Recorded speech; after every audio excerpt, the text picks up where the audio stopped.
চলো আজ ইলিশ মাছ দিয়ে ইয়া রান্না করব, লতি রান্না করব আর লতি টমেটো একসাথে রান্না করব। চলো কীভাবে রান্না করি একসাথে দেখি। তো আমি প্রথমে পেঁয়াজ দিছি, কোনো রসুন বাটা আদা বাটা দিছি না। এক এক সময় এক একভাবে রান্না করি। এটা আজকে শর্টকাট রান্না ছিল আমার। পেঁয়াজ এবং কাঁচামরিচ কাটা দিছি, এরপরে তোমার ইসা মাছগুলো দিয়ে দিছি আগে থেকে কুটে রাখা।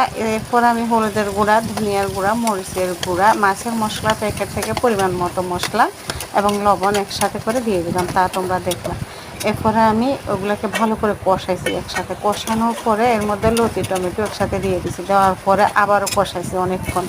আমি এর মধ্যে ঢাকনা উল্টায় দেখছি। এগুলো ভালো করে আমি কষানোর পরে পরিমাণ মতো আমি পানি দিয়ে দিয়েছি।